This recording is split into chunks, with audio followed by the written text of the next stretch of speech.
O que você vê agora, neste exato momento, enquanto processa o som destas palavras e observa a luz ao seu redor, não é a realidade em sua forma bruta, mas sim uma projeção simplificada que o seu cérebro está treinado para sustentar. A neurociência moderna e a física de vanguarda convergem para um ponto comum que as escolas de mistério da antiguidade já dominavam. O que chamamos de mundo material é, na verdade, um subproduto de uma interface sensorial limitada. Imagine que seu cérebro é um filtro que reduz a complexidade infinita do campo quântico a uma narrativa linear e previsível que chamamos de vida cotidiana. O que existe diante de você é uma sobreposição de possibilidades, mas seu sistema reticular ativador filtra apenas o que corrobora suas crenças prévias. O ocultamento desse conhecimento não se deu por meio de conspirações em salas escuras, mas através do condicionamento de sua percepção. Se você for ensinado que a realidade é sólida, imutável e separada de você, sua biologia passará a operar sob essa premissa, criando um ciclo fechado onde a observação reforça a matéria e a matéria limita a consciência. O segredo que foi guardado por milênios e que hoje emerge nos laboratórios de neuropsicologia é que o observador não apenas presencia o evento, ele o colapsa. A verdade que foi omitida da massa é a mecânica exata de como a consciência interage com a rede de informações que sustenta o átomo. Estamos vivendo em uma simulação biológica onde os parâmetros são definidos pela qualidade da nossa atenção e pela frequência das nossas emoções. Quando você começa a entender que seus olhos não veem, mas apenas transmitem sinais elétricos para serem interpretados por um software mental carregado de preconceitos, você ganha a chave para alterar a interface. Este não é um convite para uma fantasia mística, mas para uma reestruturação profunda da sua lógica existencial. Vamos desmantelar a ilusão de que você é uma vítima das circunstâncias e reconstruir a compreensão de que você é o arquiteto de uma arquitetura invisível, porém tangível. A ciência agora valida o que os escolhidos do passado chamavam de iniciação. O processo de retirar o véu da percepção limitada para acessar o potencial infinito da mente não localizada. Para fundamentar essa transição da percepção para a maestria da realidade, precisamos observar o trabalho de uma das maiores autoridades contemporâneas na intersecção entre a mente e a matéria, o Dr. Joe Dispenza. Sua pesquisa não se baseia em suposições, mas em milhares de mapeamentos cerebrais e exames de variabilidade da frequência cardíaca que demonstram como o pensamento altera a expressão gênica e a estrutura física do cérebro. Dispenza propõe que a maioria das pessoas vive no passado porque seu cérebro é um registro detalhado de tudo o que já experimentaram. Quando você acorda e começa a pensar nos seus problemas, esses problemas são circuitos neurológicos que estão conectados a memórias de pessoas, lugares e tempos específicos. Ao evocar essas memórias, você ativa as emoções correspondentes, que geralmente são de estresse, ansiedade ou escassez. O corpo, que é a mente subconsciente, não sabe a diferença entre uma experiência real e um pensamento evocado com intensidade emocional. Portanto, o corpo acredita que está vivendo a mesma realidade traumática ou limitante 24 horas por dia. O mecanismo técnico por trás disso é a lei de Hebb, que afirma que células nervosas que disparam juntas se conectam juntas. Se você repete o mesmo ciclo de pensamento e sentimento, você condiciona seu cérebro a um padrão estático. O Dr. Dispenza explica que, para mudar sua vida, você precisa ir além do seu corpo, além do ambiente e além do tempo. Isso significa que você deve se tornar consciência pura, entrando no que ele chama de o campo da generosidade. onde todas as possibilidades existem como frequências eletromagnéticas. Quando você altera sua assinatura eletromagnética, ou seja, quando você muda a forma como pensa e sente, você começa a atrair uma nova realidade em vez de persegui-la. A ciência da neuroplasticidade prova que o cérebro pode criar novos caminhos sinápticos, independentemente da idade, mas isso exige que você pare de alimentar os circuitos antigos através da atenção repetitiva. O que foi ocultado de você é que a sua biologia é maleável e que a sua vontade consciente é a força capaz de reescrever o código de sua existência. Não se trata de pensamento positivo, mas de coerência cerebral e cardíaca. Quando o coração e o cérebro funcionam em harmonia, eles criam um campo de indução que interage com a rede de informações do universo de maneira direta. A autoridade de Dispenza reside no fato de que ele trouxe o método científico para o que antes era considerado esotérico, provando que a transformação da realidade começa com a regulação voluntária do estado interno, independentemente do que o mundo externo está apresentando aos seus sentidos. Essa programação que governa nossa percepção atual não começou conosco. Ela tem raízes profundas na nossa linhagem ancestral e na ciência da epigenética. Bruce Lipton, outra autoridade fundamental, demonstra que não somos vítimas de nossos genes, mas sim dos sinais que enviamos a eles através do nosso ambiente e, crucialmente, de nossa percepção desse ambiente. No entanto, carregamos em nossas células o que chamamos de memória celular de escassez e trauma. Por gerações, nossos antepassados lutaram pela sobrevivência em cenários de guerras, fomes e privações severas. Essas experiências não desapareceram. Elas deixaram marcas químicas nos marcadores epigenéticos que controlam como nossos genes são expressos. Estamos operando com programas de software que foram instalados para a sobrevivência em um mundo que não existe mais. A sensação de que nunca há o suficiente, o medo constante do futuro e a resistência interna ao sucesso são, muitas vezes, ecos de traumas que não são seus, mas de seus avós e bisavós. Você é um herdeiro de uma biologia de sobrevivência que interpreta a expansão e a prosperidade como riscos potenciais, pois qualquer mudança no status quo era perigosa para o clã ancestral. Essa hereditariedade cria uma barreira invisível, que muitos chamam de teto de vidro. Você tenta avançar intelectualmente, mas seu sistema nervoso autônomo o puxa de volta para a zona de segurança da escassez familiar.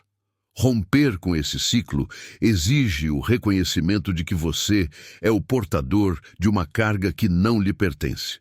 A neurociência nos mostra que o cérebro prefere um sofrimento familiar a uma felicidade desconhecida, porque o familiar é previsível e o previsível é seguro para a sobrevivência biológica.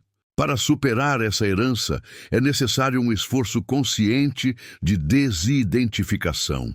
Você não é os seus pensamentos, você é o observador desses pensamentos. Ao compreender que a escassez que você sente é apenas um programa disparando em sua amígdala cerebral, você começa a desarmar o mecanismo.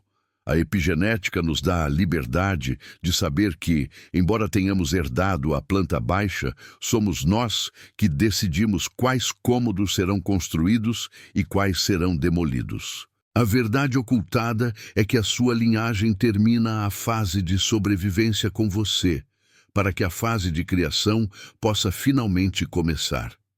Este conhecimento que você está acessando agora é um divisor de águas na sua jornada. Não é apenas uma teoria que você consome passivamente, é um convite para um pacto de consciência. Se você sente que estas palavras estão ressoando com uma verdade interna que você sempre soube que existia, mas não conseguia nomear, considere este momento como uma ancoragem. Inscrever-se nesta frequência de informação e comprometer-se com este canal é um gesto simbólico de que você está pronto para abandonar os antigos programas de escassez e abraçar a responsabilidade da criação consciente. Este ato de se inscrever não é para os números, mas para o seu próprio sistema nervoso entender que você está buscando, deliberadamente, uma nova fonte de inputs que reforçam sua expansão em vez de sua limitação.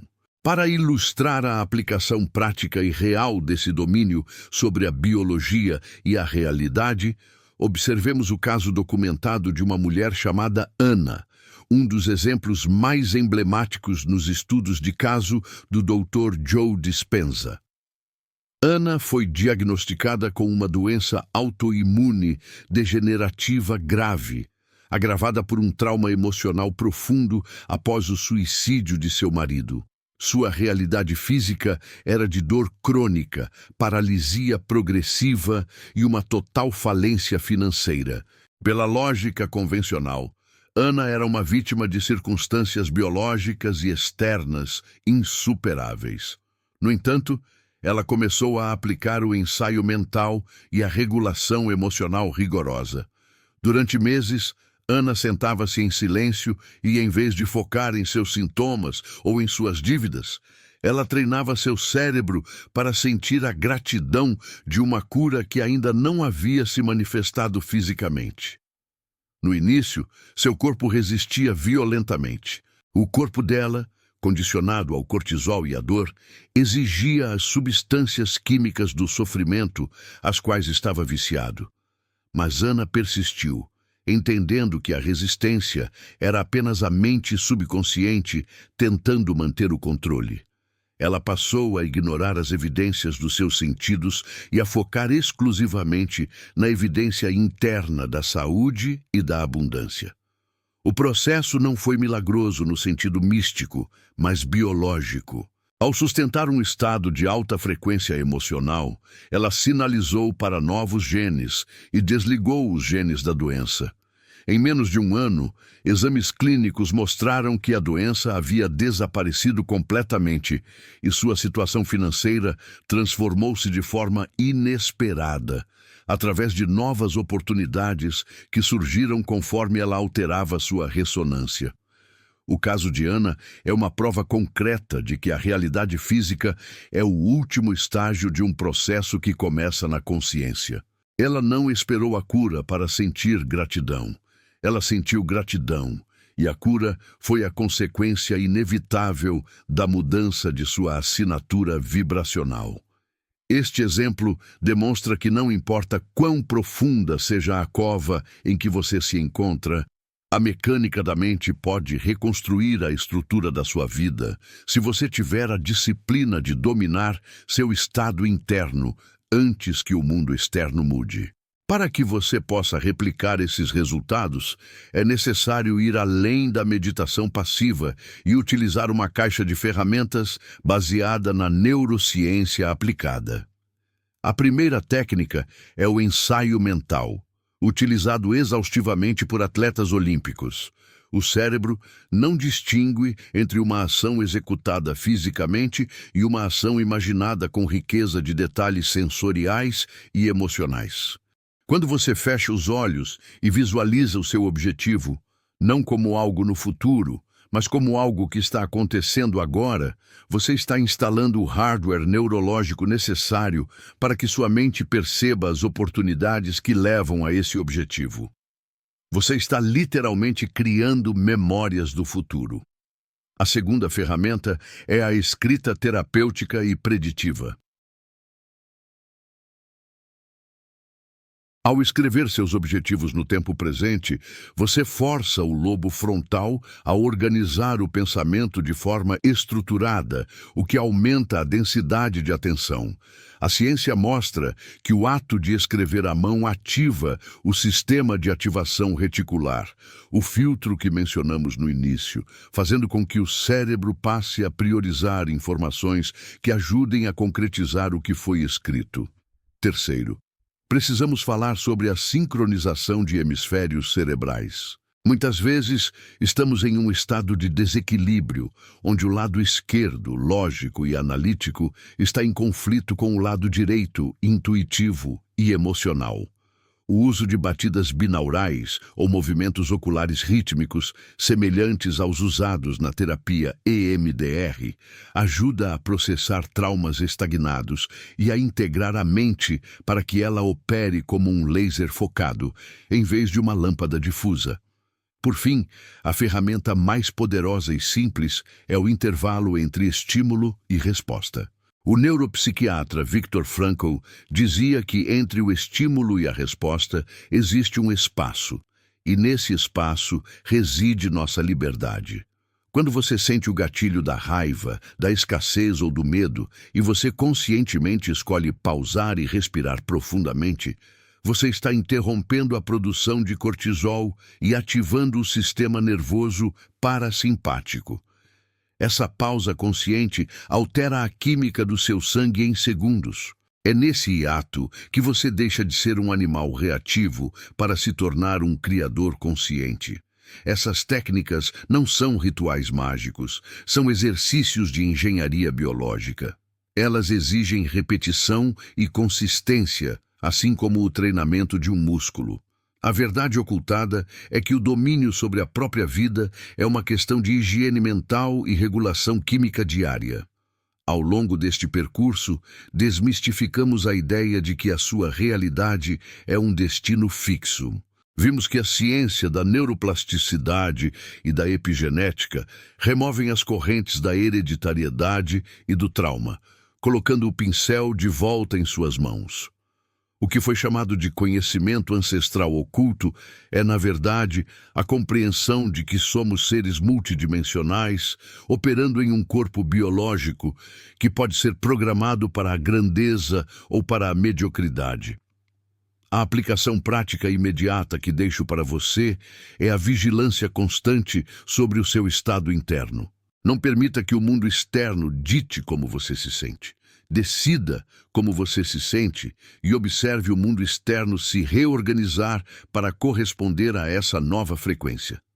A transformação não acontece quando você alcança o sucesso, mas no momento em que você decide que o sucesso é o seu estado natural, apesar das evidências contrárias.